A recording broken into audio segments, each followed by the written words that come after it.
Hello people, welcome or welcome back to my channel. My name is Novella and today is Sunday and that means coffee kletch. Coffee kletch is a Belgian word that we use to say, well, I invite you over for some coffee and some chit chat, hence the word kletch.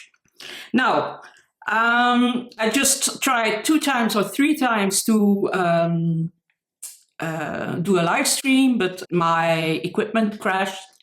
There was not enough material to do a live stream, I believe it said. So yeah, there you go. So back to old-fashioned video. I just had the coldest shower ever. My boiler decided over the weekend to not work or to stop working, and I only realized that when I was under the shower. So I think I just made the loudest scream ever done by a human being. I'm still waiting for the cops to arrive, but because I'm 100% sure that the whole village has heard it. Anyway, it was cold, 12 degrees. That was the quickest shower in history, I think, too. Anyway. Now, couple of things. Today is the 31st of March. It was my mom's birthday. She passed away 9 years ago, a couple of days before her birthday, before her 80th birthday. And yeah, it's always a bit of a strange period for me. March is always a difficult month for me, and maybe that's also why I had my reading slump. I'm not myself during that month. She was my best friend, and she was a woman that I highly admire, and she was so funny, and yeah, she was a good mom. That's all I can say. She didn't have a love for reading though, but anyway, that doesn't matter. We loved each other, and that's the most important thing. Now, I got out of my reading slump thanks to one of my viewers, Sam, who sent me the whole box of books, and in that box was Augustus by John Williams. John Williams is, of course, best known for his magnificent Stoner, and then also for Butcher's Crossing, which is way more bleak. And then this, Augustus, this is also a masterpiece. This is a 5-star read for me. It is up there together with the Memoirs of Adrian, and it's better than I, Claudius by Robert Graves.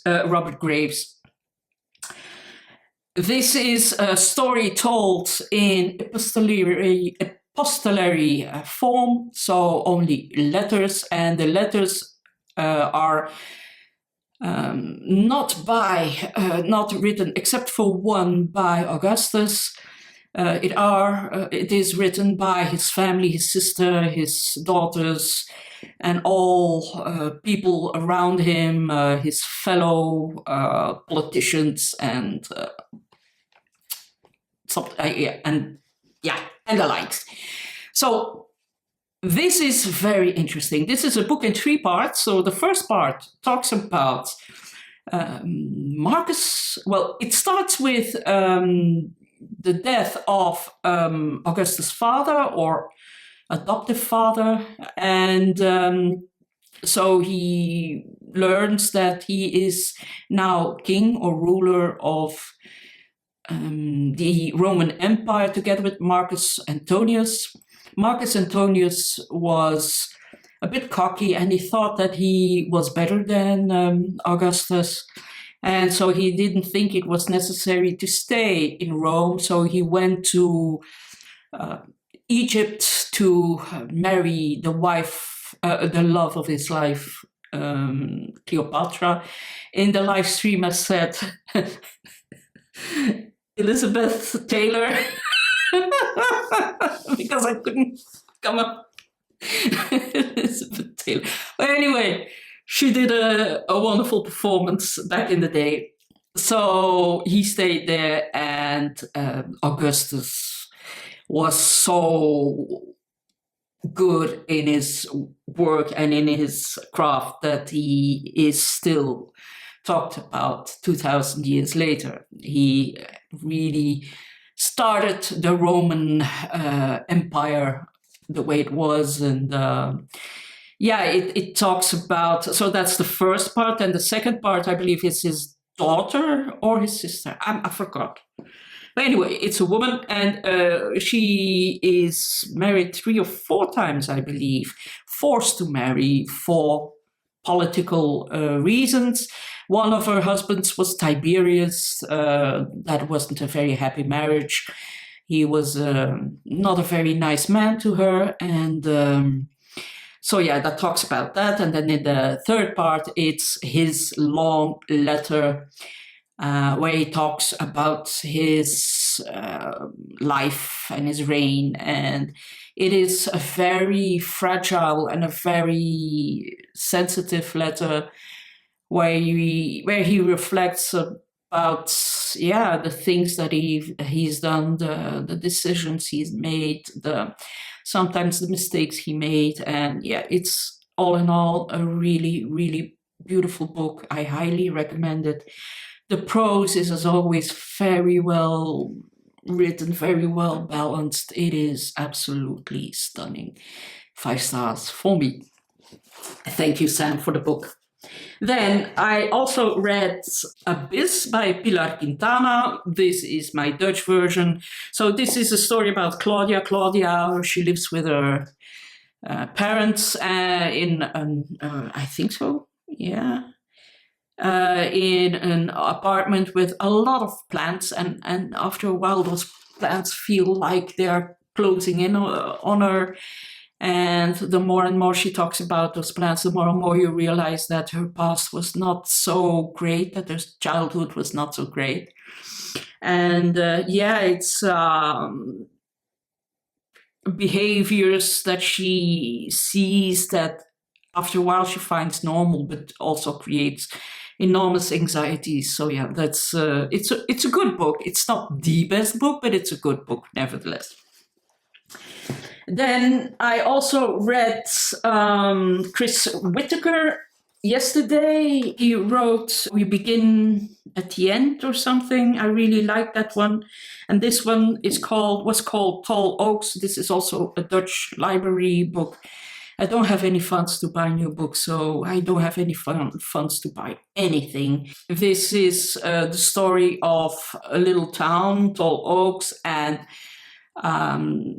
a clown kidnaps the 3-year-old Harry Monroe, and his mother Jess is, besides herself. And John, I believe, who is Jim is the sheriff of that little town, and he tries to solve the kidnap, but after a couple of months, life continues, and a lot of people, the more Jim digs into the lives of the people, the more you see that everybody has some sort of secret. And the big reveal at the end was shocking, but also very beautiful. So, beautiful. No, delete that. Anyway, now I'm currently reading the parable or something, how do you call it? Parable of the Sower by Octavia E. Butler. This is also a Dutch version. Very quick read, very good read, very horrible read. This is an ecological science fiction. Octavia always writes science fiction. But it is set actually now in 24-25. This was written in 93, and she's quite accurate, actually. Well, not completely, but she's not too far off. So the country is in the midst of an extreme drought, and water is very scarce, and There's also an epidemic of drugs, so a lot of people start to live in gated communities, but those gated communities really suffer because the people that live outside of those communities climb more and more over the walls and try to rob the people and murder them, and just to do anything for a little bit of food and money. And yeah, it's a very, very bleak book. Halfway in, so yeah, it's good, but it's bleak.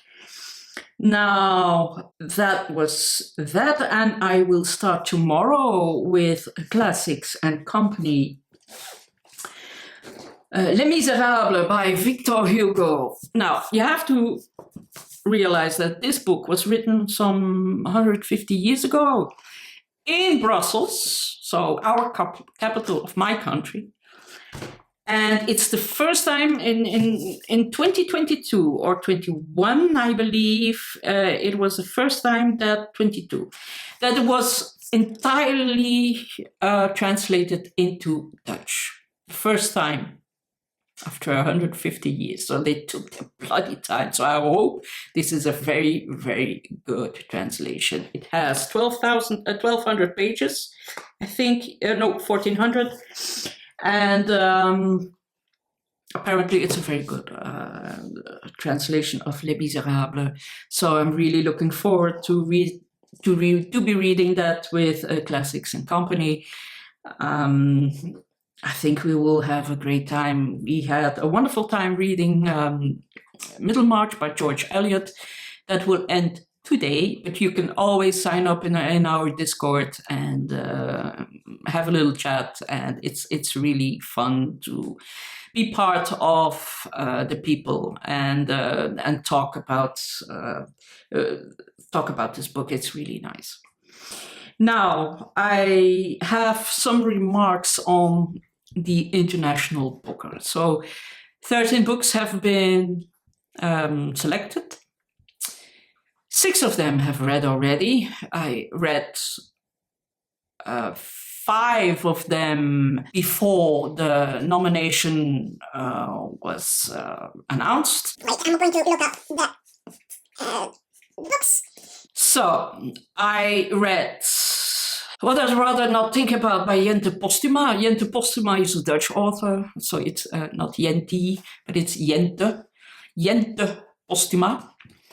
This is What I'd Rather Not Think About is a story of twins and a boy and a girl, and they always did everything together until the boy leaves the house and starts to live his own life. And the person who is telling the story is the sister, and she really struggles with the fact that he doesn't want to be with her all the time. And the more and more she becomes very passive aggressive, I think, and it comes to an end in a very nasty way.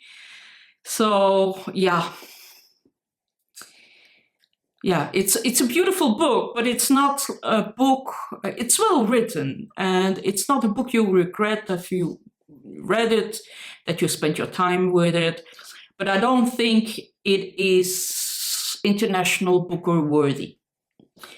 That's my opinion about it. Crooked Plow by Itamar Vieira Jr. This is a Brazilian book that I predicted that would be in the long list. I've read this book, but it wasn't for me. This book just wasn't for me. Too much magical realism. But I can imagine that a lot of people will like this book. It's a thing that is very dependent on the translation, because everybody I know who has read it in Dutch didn't like it.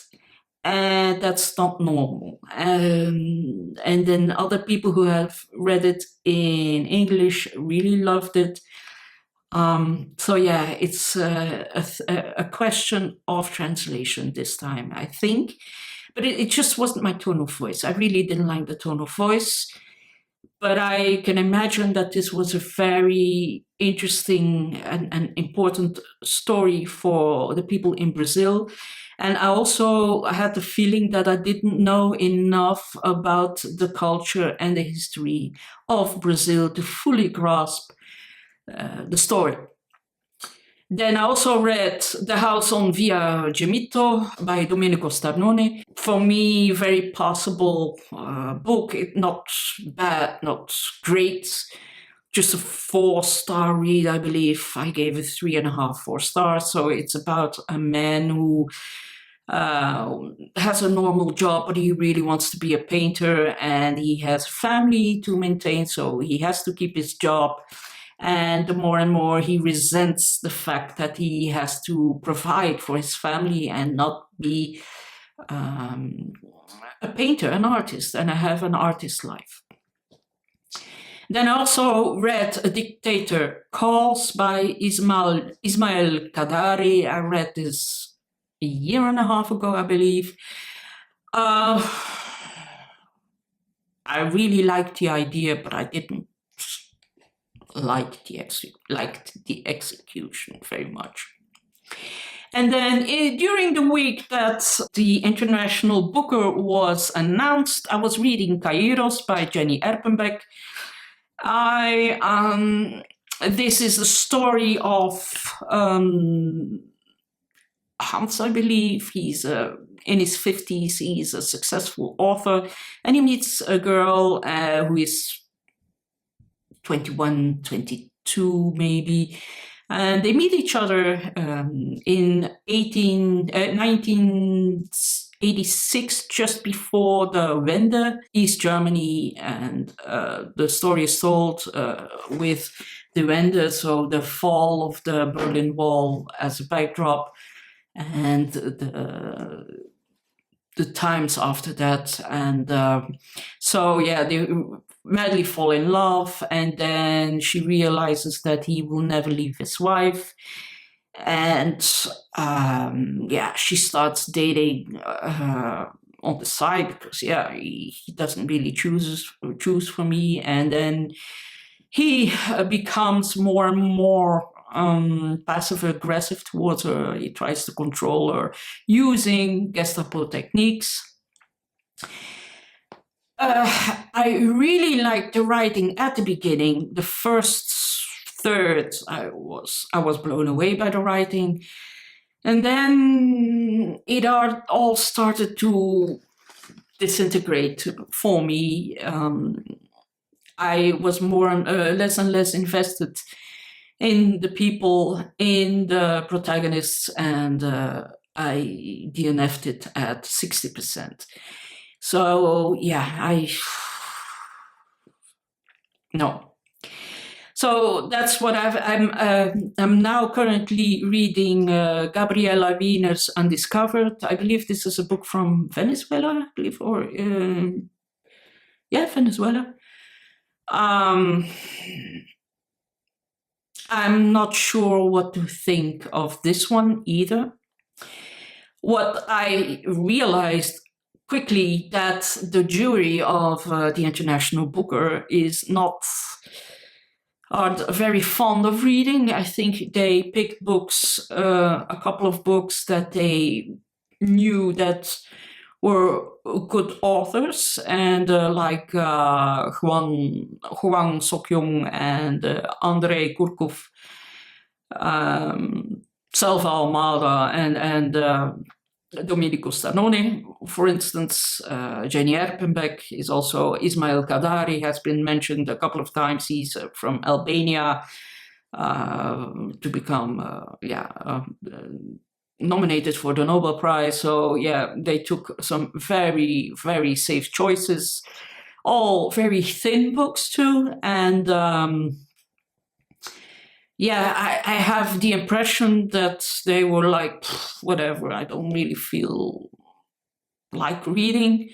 So I think they read like the first 10 pages of every book that they were sent to, and then only read the maybe 25 first pages of the authors they didn't know and just picked like that. There's no book in there so far that I've read, but I'm looking forward to reading Mater 210 by Hwang Sok-yong. I've never read anything by this author. And I think they just,